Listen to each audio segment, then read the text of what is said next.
چونٹی اگر کسی راستے سے گزر رہی ہو اور آپ اس کے سامنے اپنی انگلی رکھ دیں تو وہ آپ کی انگلی اٹھانے کا انتظار نہیں کرے گی، بلکہ اپنا راستہ بدل کر اپنی منزل مقصود کی طرف چل پڑے گی۔ تو چونٹی سے سیکھنا چاہیے، چاہے اس کے سامنے رکاوٹ آ جائے وہ اپنے مشن سے نہیں ہٹے گی، اپنے فوکس سے نہیں ہٹے گی، اس نے وہیں جانا ہے، جتنی مرضی رکاوٹیں کھڑی کر دیں اور راستہ بدل کے دوسری طرف چلی جائے گی۔ یہی اسی طرح مسلمان ہوتا ہے۔ اب یہ جو آیت ہے اس میں اللہ تعالیٰ انسان کی نیچر بتاتے ہیں، سائیکالوجی بتاتے ہیں، نفسیات انسان کی کیا ہے۔ اللہ کہتے ہیں لا یسام الانسان من دعاء الخیر وان مسہ الشر فیئوس قنوط۔ اللہ کہتے ہیں کہ انسان جو ہے جب اس کو اچھائی پہنچے تو بڑا خوش ہوتا ہے، لیکن جیسے ہی اسے کوئی شر چھو لے، کوئی مشکل آ جائے تو اسی وقت مایوس ہو جاتا ہے، گیو اپ کر دیتا ہے کہ میری زندگی برباد ہو گئی، میرے ہی ساتھ یہ کیوں ہوا، میں نے تو کچھ کیا بھی نہیں۔ بھائی انبیاء نے کیا کیا تھا، نبی صلی اللہ علیہ وسلم نے کیا کیا تھا، ان کا کیا قصور تھا کہ ان کے بیٹے بھی جو ہے وہ جو ہے ان سے چھین لیے گئے، وفات ہو گئی، بیوی جو ہے اس کی وفات ہو گئی جب شیب ابی طالب میں تھے، اتنی مشکلات میں انہوں نے زندگی گزاری۔ تو بات یہ نہیں ہوتی قصور، بات یہ ہوتا ہے کہ اللہ تعالیٰ جس سے جتنی محبت کرتے ہیں اس کا اتنا امتحان لیتے ہیں۔ کیوں؟ ایک تو اس کے گناہ معاف کرنے کے لیے، دوسرا اسے کمانڈو بنانے کے لیے۔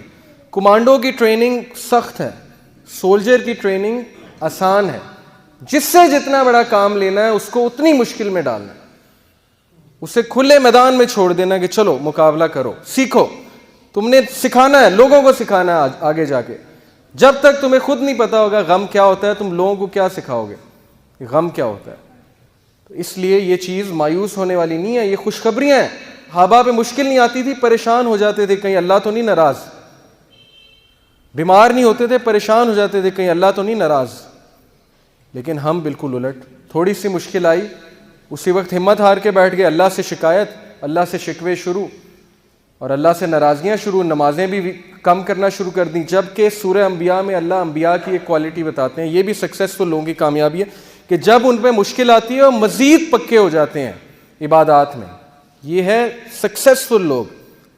ہمارا بالکل الٹا حساب ہے، جب مشکل آتی ہے سب سے پہلے نمازیں افیکٹ ہوتی ہیں، سب سے پہلے عبادات افیکٹ ہوتی ہیں، اس کے بعد جو اللہ سے ناراضگیاں ہوتی ہیں۔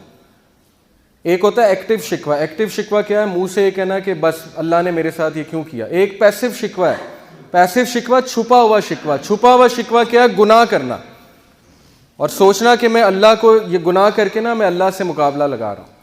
انسان ایسے کرتا ہے، یہ پیسو شکوہ ہے۔ تو بہرحال ہم سے بڑی کوتاہیاں ہوتی ہیں، ناشکریاں ہوتی ہیں، یہ چیز ناکام لوگوں کی نشان۔ اپنے آپ کو نقصان پہنچا کے کس کا نقصان کر رہے ہیں آپ؟ اللہ کا تو نہیں کر رہے، اپنا نقصان کر رہے ہیں۔ ڈپریشن لے کے، پریشانی لے کے، ٹینشن لے کے کس کا نقصان ہے؟ آپ کا نقصان ہے۔ کسی کے بارے میں بغض رکھ کے بھائی کس کا نقصان ہے؟ کسی کے بارے میں برا خیال کر کے آپ کا نقصان ہے کہ اس کا نقصان ہے؟ آپ کا نقصان ہے۔ آپ اپنی پرسنالٹی ڈیمیج کر رہے ہیں، آپ اپنے آپ کو اذیت دے رہے ہیں، اس کے بارے میں برا سوچیں، اس کو کوئی فرق نہیں پڑ رہا۔ بجائے کہ اذیت دینے کے آپ اللہ پہ چھوڑیں کہ اللہ سب دیکھ رہے ہیں۔ یہ چیز ہے، یہ آیت سمجھنے کی بڑی ضرورت ہے۔ یہ دیکھیں، یہ چھوٹا سا ننھا سا پودا یہ اتنا کمزور ہے کہ اس پہ اگر میں پاؤں رکھ دوں تو اس کو روند سکتا ہوں۔ آپ سوچیں کہ اتنی سخت زمین کو پھاڑ کے ننھا سا پودا کیسے باہر آ گیا۔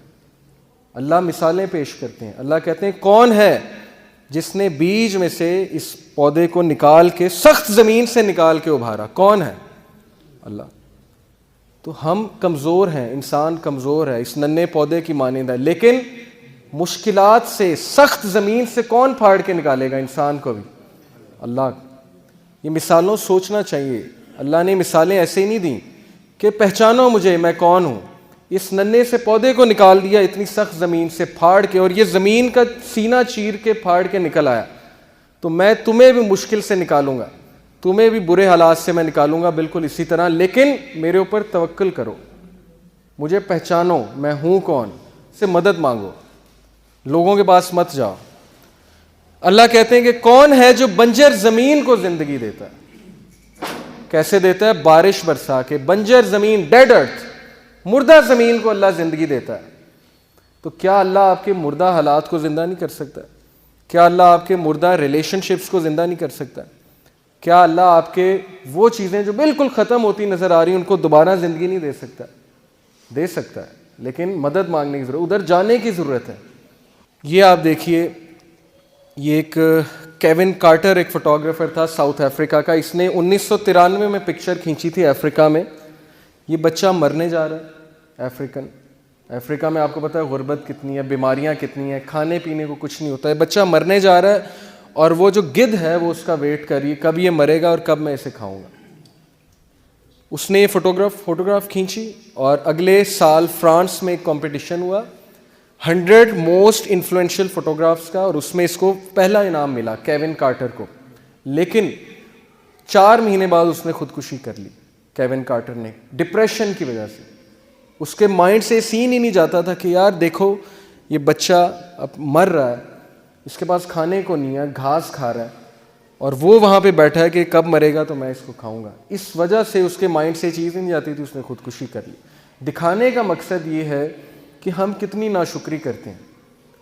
کیا ہم اس کی جگہ ہیں؟ ہم پہ تو تھوڑی سی مشکل آتی ہے, ہم کہتے ہیں بس ختم, زندگی برباد ہو گئی, اولاد نے جو ہے وہ بس دکھ دیے ساری عمر, میرے ساتھ یہ کیوں ہوا. آپ اس کی جگہ بھی تو ہو سکتے تھے نا, لیکن ہیں آپ اس کی جگہ. تو شکر کرنا چاہیے بجائے کہ ہر وقت منہ پہ شکایت. بھائی شکر ادا کریں, شکر گزاری اپنائیں.